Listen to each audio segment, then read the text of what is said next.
Hi, good afternoon. We're here with Jon Stanton from Scarborough Properties. How are you doing, Jon? I'm fine, thank you very much. Good stuff. Good to see you here. So yeah, let's just kick off, go straight in and ask you the questions. If you'd like to introduce yourself as to who you are, what you do, and how long you've been doing it for, please. Sure thing. Right, my name's Jon Stanton. We have a business called Scarborough Properties.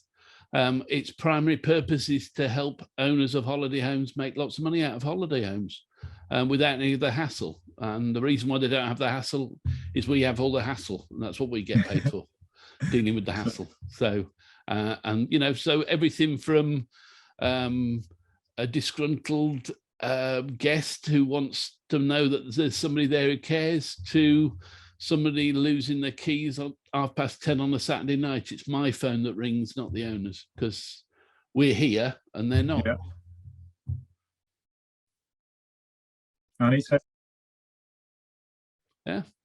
Scarborough's the yeah, Scarborough's a location. So we're currently we run 31 properties in Scarborough. We have ambitions over the next 4 years to grow that to 256, which is a very specific number for a very good specific reason, which is we're looking at building a team of people to actually prepare, support guests in those properties. Mm-hmm. And a team of 8 supervisors with 8 staff means that with 4 properties responsible for each member of staff, that means we can have 256. At that point, the business is done. I can sit on the beach and the business can send me the checks. Fantastic. Good plan. Nice and clear. When did you start doing this, Jon? 15 years ago, we bought a property in Scarborough, which is just a little 1-bedroom flat. It took us about eight months to select the right property. We got the right property. We spent a lot of time looking for somebody local that could actually run it for us.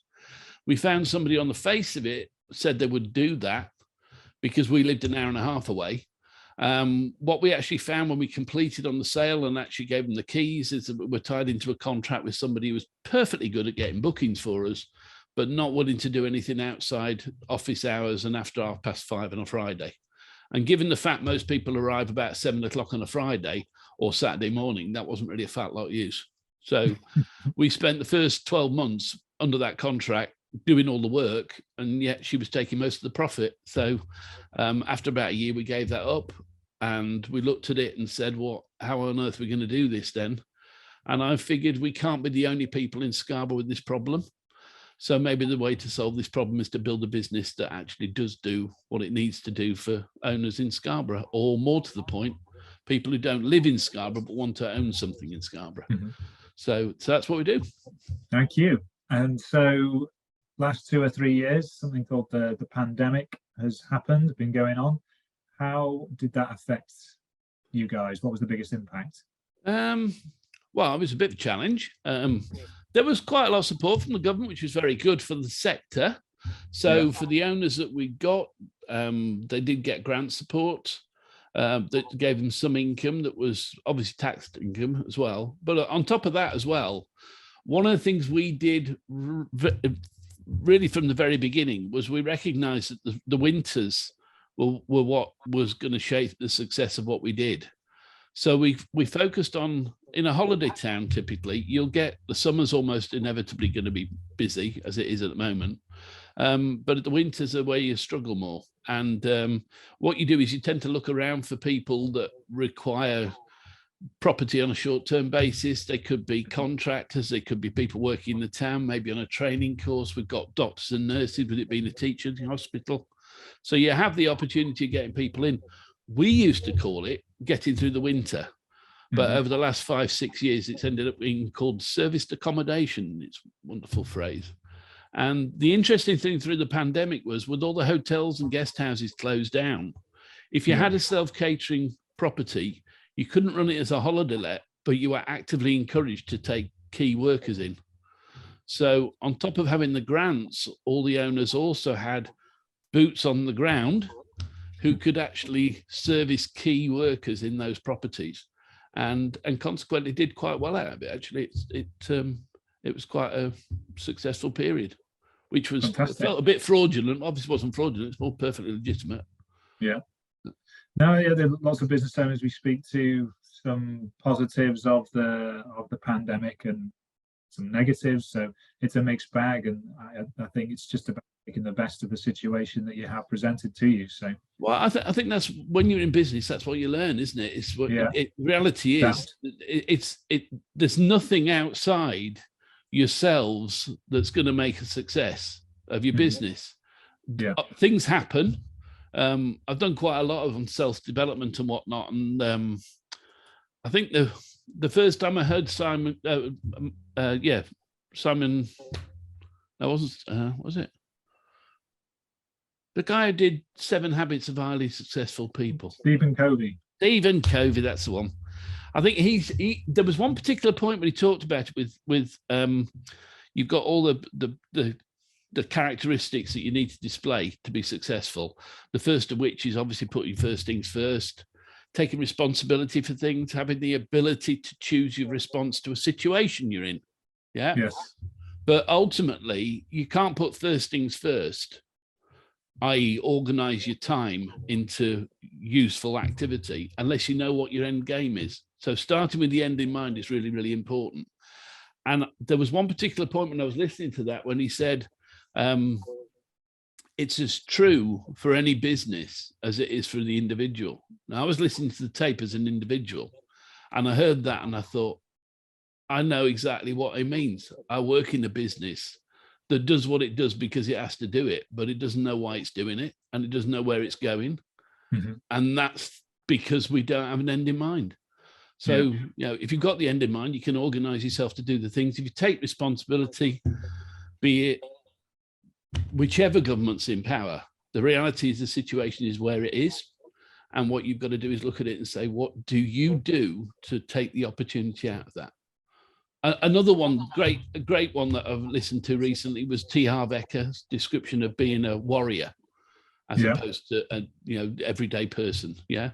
He says that, to paraphrase it, that an individual will tend to go through their lives living with the misfortunes and good luck of their lives. Whereas a warrior approaches everything as a challenge, be it tough times, you need to realize the challenge and look for the opportunities. When things are going well, you need to look for the challenges and realize the opportunities. Yeah. How do I make the most of this? Yeah. Yeah. That's it. Life is a one big challenge. Well, yeah, I mean, realize that it wasn't for that, what on earth would be the purpose? Yeah. That's it. Thank you. Good share. I like that. So what does the future look like for you now, and what are the main challenges going ahead? Well, we're just in the process of implementing a strategy we put together to get to that very clear goal of 256. It's actually always been the goal from that second year of owning a property, to look at it and say, that's what we are aiming for. What we'd never really done was lay out the strategy to get there. We're much clearer on that now. And implementing the strategy is where we're at. We've 31 properties. It takes some management. I mean, if you look at that realistically, each property's got 4 to 6 people going into it. So that we've got the equivalent of, what's that, 180 beds that we're servicing. That's quite a large hotel. If it was all in one building, in one place, that would be great, but it's not. It's all over the various different properties all over Scarborough. So it's logistically, you have to be quite skilled to actually do that. And that's what the business has been about, learning how to do that well. And now we've got something we feel is scalable. Actually, it's a matter of just replicating that and bringing in the things that will support that growth. So that's where the strategy is quite clear now, and the things that are going to challenge me. This business will look very different 4 years from now. Yeah. Yeah, I like that. Sounds like you've got a clear direction of where you want to go. You've got the foundations in place. Now it's about doing it. Absolutely. Yeah, very much so. Brilliant. So what's the biggest learning you've had since being a business owner, would you say, if you can find one out of all the many that I'm sure you have? Well, I mean, there's lots you hear, but as Simon Zucchi says, the fact you know something, you don't actually know it until you do it. So I've heard so many people say you need to employ people to do some of the stuff that you otherwise would do. And sometimes it's a bit difficult, particularly when you're starting out and you're smaller, to actually recognize that you need to offer the business the challenge of finding the money to pay the staff that you need to grow the business. Mm-hmm. If you look at it from the point of view of growing the business to give you the money to be able to organize the staff, then you're going to slow the development of the business down quite dramatically. Yeah. Yeah, it's a good discipline to be running a cash flow effectively. Yeah. And to be brave enough to actually push yourself beyond what you feel comfortable about. I've forgotten. I don't even remember what my comfort zone looks like. It's just, yeah. I've also got a theory about that. Growing as a person. I think when people talk about the comfort zone, they think of it like a chalk circle. Yeah. And I think of it more like an elastic band. Yeah. A really tight elastic band. You have to keep pushing. If you push, you grow. Yes. If you stop pushing, you don't stop growing. You actually get smaller. The band will constrict you. And I would say that's actually true of people generally. I see it in people, friends, even relations that I've got, where they look at it, and if you play a safe game, you'll find that game gets smaller and smaller and smaller to a point where it nearly chokes you. You've actually got to be willing to push out, to be more than what you are every day. Good words. Take some risks and you'll benefit either way it goes in terms of your personality. The only time you fail is when you give up. I mean, we've had things that we've learned a lot from. Yeah, but we've carried on doing it. If we stopped doing it because it hurt, we'd have failed. As it is, are just things we've learned. Good work. Good work. Thank you. So if we were to go back in time, John, meet you at 18 years old, what would be the best piece of advice you could give yourself at 18? Very good. Very good question. I think life's not a rehearsal at the end of the day. So you need to be brave enough to take steps to do things. And there's lots of things that you would think are sensible, such as, you're not going to be able to do this when you're young. And yet there's plenty of instances of people who've done it when they're young. It's all that assumed knowledge out there all comes from a good place. It's all trying to keep you safe and keep you away from danger. The reality is it's holding you back. And we're doing quite a bit at the moment around psychology and getting in the right mindset for life. And I think that bit about challenge is really valid. Yeah. Right. I think that's probably the biggest thing. 18 years old. Yeah. Be braver. Good share. Thank you. Yeah. And what inspires you sort of currently to do what you do? Friends, family, it could be people you work with, it could be your business itself, anything you read, listen to. Obviously you're listening to a lot, reading a lot. Yeah, maybe too much. But actually the secret to it was until I was 40, I was out on the road. I worked in the IT industry and I was consulting all over the country, driving around everywhere. And one of the things I very quickly got to was a position where I was fed up of listening to everybody else's choice of music on the radio. And sorry about that. And what I started doing was listening to tapes, business tapes, self-development tapes, and the hours spent doing that and the repetition of all that ingrained a lot of it into me. But it got me into a mindset that worked well for me. So lots of inspiration from many hours of, and that's well, it showed me it was possible. I mean, the whole concept that if somebody else has done it, it is possible to do it. You've just got to get into their track and their thinking for that. It's also it's a family business that we run now, so we've got the children involved in it, and for them that's a good opportunity for them, because it's not a full-time job doing this. It gives them the space to do the things they want to follow up. Yeah. And I think that period from 21 to 40, actually, I can actually put my finger on it. There was a time I was driving around and I was actually listening to a CD, and it was when Billy Joel reintroduced his Greatest Hits album. And there was one track on there called Anthony's Song, which there'll be plenty of people who don't know this, but there's a particular line in it there. The essence of the song is that you can work flat out breaking your back, but it won't get you anywhere. Yeah. And I thought that was my theme song when I was 18. How the hell did I end up here at 1:30 in the morning, bouncing over the A66, knowing I have to be at work at 9 o'clock in the morning? How on earth did I end up doing that? It's so easy to just get in the river and go with the flow instead of making decisions about your life.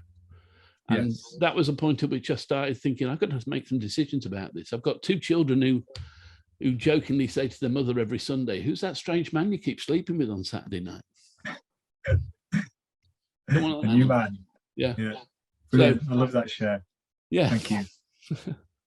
And then lastly, is there any latest news around your business, Scarborough Properties, you'd like to share? Or it could just be, just sharing a website or anything like that, or contact details as to getting in touch.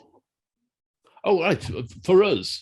Yeah. Yeah, just any latest news, anything worthy of note that you think, Well, it's been very interesting. It's been a very interesting year, this. I mean, the thing you touched on before about COVID, last year was absolutely mad. And basically everybody got on the staycation wagon and said, well, we're all going to make money out of property. And I've seen a lot of people in Scarborough go out and take over a lot of apartments and convert them. And bookings are really strong in houses because you get large family groups together. That's one thing that's come out of COVID is people want to get together in a large group. The houses have done really, really well. The apartments haven't done as well as we would have hoped. It's done well enough, don't get me wrong, but I think there's going to be 1 or 2 people coming out at the back end of this summer who are looking at it and going, well, that didn't really work, did it? Yeah. So we may see a little bit of a washout there on, I don't know, values of properties in Scarborough. They always were pretty good. They've been through a bit of a spike. They might flatten out a bit now, I think. And then God knows what's going to happen over the winter. So yeah. Well, we see. They're the challenges. How do I make the most of it? How do I make the most of it? It's how you respond to those challenges. Absolutely. They are always there, come what may, whatever the government's doing, whatever the economy's doing, there's always a challenge, and it's how you respond. That's it. So, very much great so. advice. Brilliant, John. It's been really good talking to you. Absolutely fantastic. Thank you so much for your time, and all the best for the business. Okay. Cheers then.